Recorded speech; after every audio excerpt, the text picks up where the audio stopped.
Sanitary sewer overflows. They are smelly, cause damage to property, drive away customers, and could contaminate the streams and lakes that are used for your drinking water. I don't know about you, but I don't think I want this in my drinking water.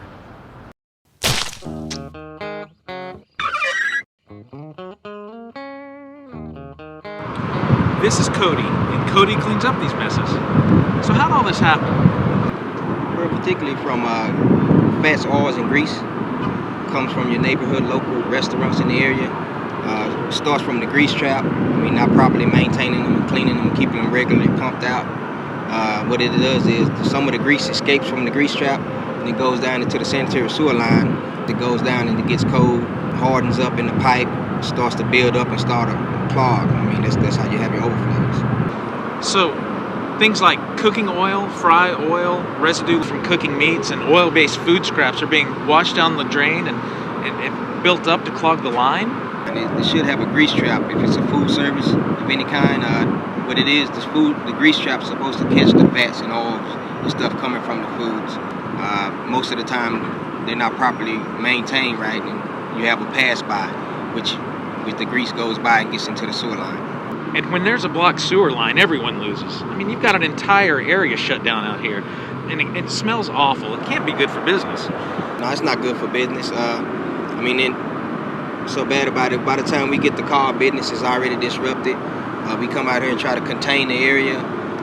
If something gets down the line, it's real bad because you got now nearby neighborhoods calling in multiple calls about bad odor. It's not good for the environment at all. Who pays for all this? Well, if we can determine where it came from, we would send a bill to the restaurant. But really, everyone pays for it. We spend millions of dollars a year just on fats, oils, and grease alone getting into the sewer line, and the price that it takes for us to clean it up and to try to fight to prevent it. We see most of the effect through the taxes and on your water bill. Well, looks like you got a lot of work to do, so I'll let you get back to it. Thanks for your time. No problem.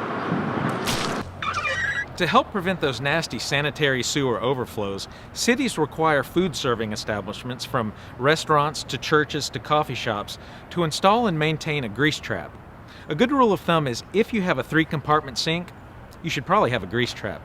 Check with your local city or municipality for grease trap rules and regulations in your area. Here to demonstrate proper grease trap maintenance is Chris. So Chris, how does a grease trap work?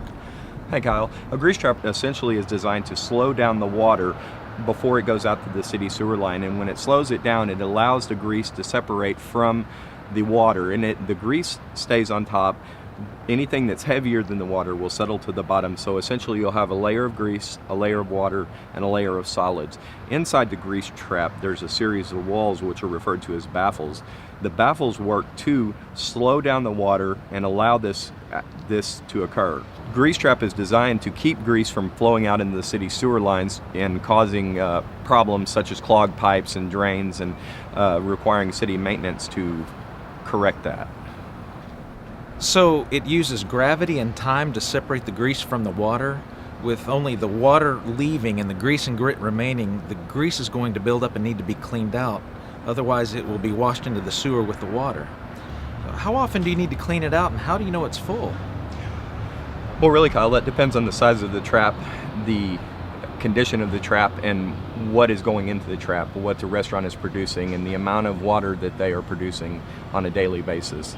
As far as how often you should clean it, you need to check with your governing authority, which is typically your water department or your pretreatment services division. They will tell you how often it needs to be done. They will give you a list of approved companies that actually do the service in your area and such.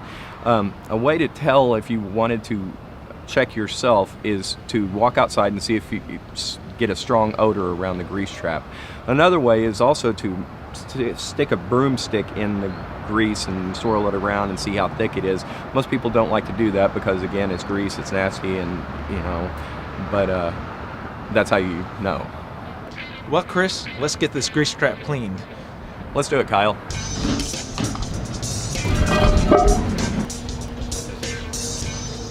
That doesn't look pretty in there. No, it doesn't, Kyle, but that's how you can tell a grease trap is in proper working order. So Keeping a grease trap clean will reduce the odor given off and making sure it functions properly. So what's involved in cleaning a grease trap? Cleaning a grease trap involves vacuuming up all of the grease and solids out of the grease trap. Also, power washing the walls and power washing the incoming line and the outgoing line to make sure it's all free of debris. Then, when we're finished with that, we do a final cleanup of the bottom by power washing the bottom and vacuuming up all of the residue that's left. And when the grease trap's clean, what's next? Well, at that point, we get the manager to come out and take a look at the trap and inspect it so they know exactly what was in there, let them see what we did, and verify that everything was done correctly. We also, at that point, fill out what is called a trip ticket or a waste manifest, which is a document that verifies that, everything I pumped goes to a proper disposal facility. It shows what disposal facility we take it to. It shows the amount of gallons. It shows who is responsible to sign for it by both my company and by the generator. This document is required to be kept on file for several years depending on the city and municipality. Cleaning out your grease trap regularly may seem like an unnecessary expense, but it will actually save you money down the road by extending the life of your grease trap, preventing costly repairs or replacement of private sewer lines, fines from city inspectors, or even potential lawsuits if your grease trap fails. Here you go. Here's this copy. Here's the second but no less important. Thank you, Trustee. Thank you.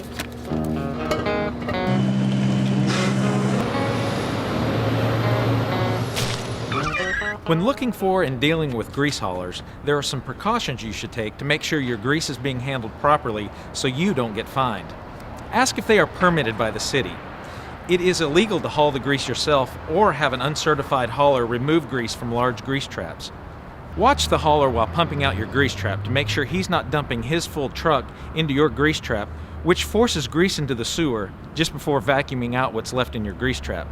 If you see the hauler dumping grease into a storm drain, call the authorities immediately. And always inspect the inside of your grease trap to ensure all the grease and solids have been removed. And remember, if a grease hauler breaks the law using your grease trap, you are liable. Contact your local city or municipality for permitted waste haulers that operate in your area. Now that the clogged sewer line is cleared and the grease trap has been cleaned out, here are some BMPs, or best management practices, for the kitchen that will save money and reduce the amount of grease that goes down the drain, extending the time between necessary cleanouts. Under-the-sink grease traps are great for small spaces, but require constant upkeep. If you have an under-the-sink grease trap, it should be cleaned out every day to avoid odors.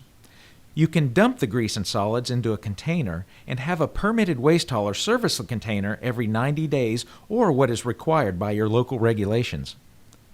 It is a good idea, and may even be required by your city, to keep a log of when and who cleaned the grease trap last. Be careful not to burn or scorch fry oil. To extend the life of the oil, you can strain and filter it to remove the impurities. When replacing fry oil, put the old oil in a container and arrange for a permitted waste hauler to come pick it up. Used fry oil is actually a valuable commodity and can be recycled into many useful products, from biodiesel to makeup. Waste haulers may even pay you for it. At the very least, the hauler will supply you with a storage container that they will service. Have plenty of easily accessible paper towels near the pre-washing station to dry wipe the grease off of pans before running them underwater. The pre-washing station and dishwasher must drain into a grease trap. Even if there is a garbage disposal in the sink, don't use it. When food scraps decompose in the grease trap, they release acids that eat through the walls of the trap, drastically reducing its lifespan. It is much better to put all food scraps in the garbage. Even floor drains and wash buckets can cause grease to go down the drain. Check to make sure floor drains empty into a grease trap, and be sure to empty wash buckets only in drains tied to a grease trap. Remember, it is illegal to dump a wash bucket where it will wash down a storm drain. Finally, placing posters around the kitchen of do's and don'ts about grease will help remind employees about their responsibilities in preventing fats, oils, and grease from going down the drain. Keeping your grease trap clean may seem like an unnecessary expense at first, but when you really get down to it, can you afford not to? By following these simple kitchen BMPs and having your grease traps cleaned regularly, you can save money, protect the environment, protect yourself, and you might even get a little return when you sell your fry oil to be recycled. For more information, please contact ceasethegreaseNTX.com, and remember, only water should go down the drain. Thank you for watching.